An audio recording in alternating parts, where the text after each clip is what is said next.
हाँ तो नमस्कार साथियों, मैं विजेश यादव आप सबका स्वागत करता हूँ अपन परिवार विजेश स्मार्ट स्टडी में। आज हम बताने वाले हैं पाइथागोरस प्रमेय को सिद्ध करने का एकदम नए अंदाज में।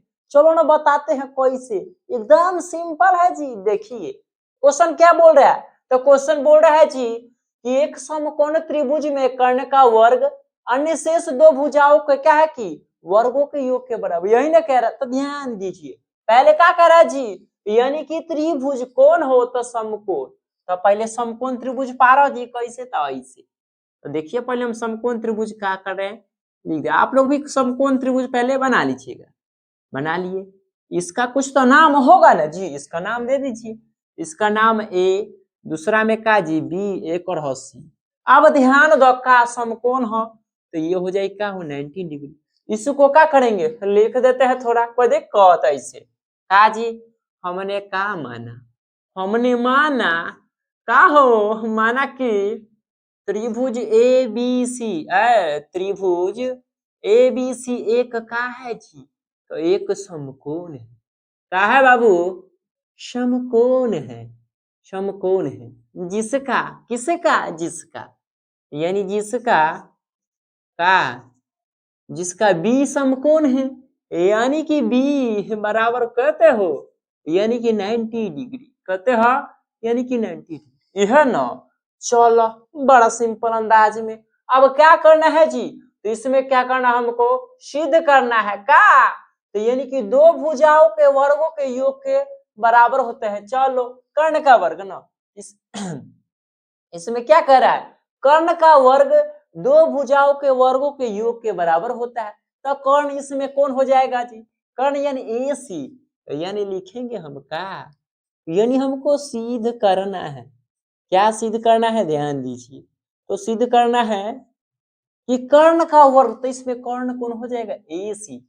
यानी ए सी का स्क्वायर यानी वर्ग बराबर कर्ण का वर्ग बराबर का, यानी कि दो भुजाओं के वर्गों के योग के मतलब दो भुजा, पहला ए बी यानी का हो लंब का स्क्वायर, तो ए बी स्क्वायर यानी ए बी का स्क्वायर, आप प्लस में का जी आधार यानी कौन, यानी बी सी का स्क्वायर, यानी बी सी का स्क्वायर। यही तो आपको क्या करना है जी, तो सिद्ध करना है। तो चलो अब कंडीशन लगाते हैं का, ध्यान दो। एक का करेंगे जी, हम इसमें एक रचना करेंगे। तो रचना का करेंगे, देखिए एक रचना, यानी रचना का करेंगे जी, हम रचना एक बार कहां से देते हैं, हमेशा यानी बी से। बी से एक रचना कर रहे हैं, तो इसका लंब का डाले जी, लंब, तो एक नाम दे दो। एक नाम का हो जाए, एक अपना मर्जी के अनुसार आप ले सकते हैं। इसका नाम हमने डी रखा, आप कुछ भी दे सकते हैं, एक्स वाई जेड। चलते हैं अब रचना में क्या किए जी, तो रचना में हमने किया कि बी डी लंब रखे किस पे, यानी कि एसी भुजा पर। तो एसी पर बी डी लंब एसी पर क्या किए जी, खींचा। हमने खींचा ना, तो खींचा। चलिए अब चलेंगे कहा जी, तो त्रिभुज में देखो, आप कहेंगे का, तो त्रिभुज का हो ए बी सी, ठीक है, आ समरूप त्रिभुज का जी A D B, A D B, A D B में। और हम कैसे बुझ गए जी, सर जी समरूप कैसे हो गए हो, आवो समझा बतानी, ध्यान दो। अब ए बी सी और ए डी बी में समरूप कैसे, तो ऐसे देखिए, यानी ए बी सी में बी कितना है जी 90 डिग्री, और उसमें देखिए ए डी बी में बी कितना है, डी कितना है 90 डिग्री। तो एगो 90 डिग्री, एगो कौन बराबर हुआ, दूसरा कंडीशन देखिए, कौन ए बी सी में ए एंगल है, और फिर देखो अगला कौन ए डी बी में भी ए एंगल, यानी कि ए का है उभयनिष्ठ है, मतलब कि ए जो एंगल है दोनों में है। मतलब ये हुआ कि कौन नियम से समरूप हुआ जी, यानी इसमें दो गो एंगल बराबर, तो ए के नियम से ही समरूप हुआ। का समझे कैसे होता है, ए के नियम से। अब इसमें कंडीशन लगाते हैं कैसे। अब चलेंगे हम त्रिभुज एबीसी में का हो, तो लेते इसमें का, तो इसमें लेंगे हम लंब बट्टा में का, तो कौन।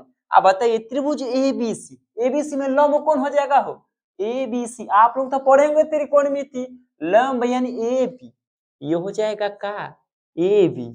अब बट्टा में का जी होता है कौन, कर्ण क्या हो जाएगा यानी ए सी, ये हो जाएगा ए सी बराबर हो दूसरा त्रिभुज एडीबी में, तो एडीबी किधर, एडीबी, इसमें का चीज, इसमें भी का, तो इसमें हो जाएगा लंब कोण एडी ना, यानी हो जाएगा एडी। अब बट्टा में का होता कर्ण, कर्ण यानी लंबी भुजा एडीबी में, यानी एबी, एबी। इसको आप ऐसे लिख सकते हैं, क्रॉस मल्टीपल कर सकते हैं ऐसे, एबी को एबी से गुना करेंगे तो क्या हो, एबी स्क्वायर बराबर में एसी को गुना कीजिए, यानी एसी गुना में एडी। इसको लिख दो ना समीकरण पहला। कोई डाउट नहीं है? डाउट, बढ़ते हैं आगे की तरफ, क्या बोल रहे अगला। अब अगला हम इधर से लेते हैं, ठीक है। अगला लीजिए का जी, अब चलेंगे पुनः, मतलब का होला हो, दोबारा त्रिभुज ए बी सी समरूप। अब कौन त्रिभुज के समरूप हो जाई हो, तो एक कर बी डी सी के क्या कर हो, यानी कि बी त्रिभुज द ना बी डी सी, ये कैसे समरूप, तो एकरो बुझबा बुझो। में देखो बी हो 90 डिग्री और में का है जी डी 90 डिग्री, एक कोण ये बराबर हुआ। अगर दूसर का कोण ये जो है सी, इसमें क्या सी, इस त्रिभुज में सी उभयनिष्ठ है, अगले त्रिभुज में सी है, तो दोनों एंगल ये भी है बराबर, ये कैसे, ये भी एक ही नियम से समरूप। चलो तो इसमें आप क्या लेंगे, इसमें लिए थे लंब बट्टा कोण, इसमें लेंगे आधार बट्टा कोण। अब देखिए त्रिभुज ए बी सी में, अब ए बी सी में आधार कौन हो जाएगा जी, आधार बी सी, लेंगे हम का बी सी, अब बट्टा में कर्ण, कर्ण का हुआ ही, यानी कितना था ए सी, बराबर दूसरा त्रिभुज बी डी सी में, त्रिभुज बी डी सी, इसमें का हो आधार, आधार कौन हो जाएगा जी, आधार देखिए क्या होगा, आधार आप लेंगे हम का, यानी डी सी। अब बात टाइम कैसे हुआ, यानी आधार, यानी देखिए छोटी भुजा सबसे लंबी हो जाएगा तो कर्ण हो जाएगा, उसके बाद बट्टा में क्या है कोण, कर्ण क्या आता लंबी भुजा डी सी, यानी हो जाएगा बीसी। अब क्रॉस मल्टीपल इसको कर सकते हैं, बीसी को बी से करेंगे तो का, यानी बीसी स्क्वायर बराबर में का हो एसी गुना में डीसी, ये हो जाएगा समीकरण दूसरा।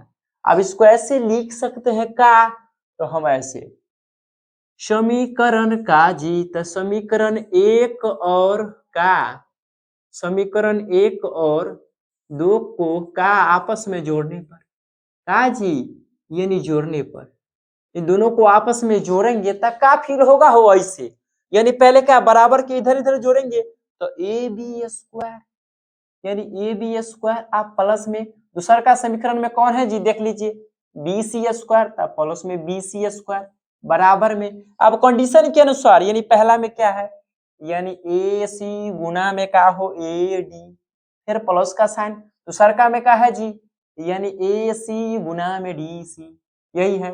अब कीजिए कैसे तो ऐसे, यानी ये हो जाएगा ए बी स्क्वायर प्लस में बी सी स्क्वायर, ध्यान दो अब इन दोनों में कॉमन कुछ दिखाई देता होगा ए सी को पकड़ो, बाकी सब अंदर में, यानी ए सी आ जाएगा तो ए डी बाकी, फिर प्लस में ए सी यहाँ कॉमन लिया गया है तो का बाकी रहा जी, यानी डी सी। अब ध्यान दो ऐसे ए बी स्क्वायर प्लस में का हो तो बी सी स्क्वायर बराबर ए सी है ए सी। अब देखो ए डी प्लस में डी सी किधर है, ए डी प्लस में डी सी, ये दोनों मिलके का बन जाएगा जी, तो ए सी बन जाएगा, तो हो जाएगा ए सी, कोष्ठ हटेबो तो गुना के साइन, ये दोनों मिलके का बनल तो ए सी, तो का होई ए बी स्क्वायर प्लस में का हो तो बी सी स्क्वायर बराबर में ए सी के ए सी से गुना कीजिएगा तो ए सी के स्क्वायर आ गया प्रूफ जी। तो इसको आप ऐसे कर सकते हैं, ऐसे सीधा ए सी स्क्वायर बराबर का हो ए बी स्क्वायर प्लस में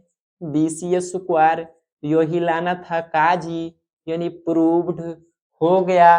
देख लीजिए आप लोग, तो आप लोग बताइए ये कॉन्सेप्ट आपको कैसा लगा, यदि पसंद आया है तो वीडियो को लाइक कीजिएगा। अगले हम बताएंगे का, यानी इसी का विलोम मिलेंगे आगे क्लास में।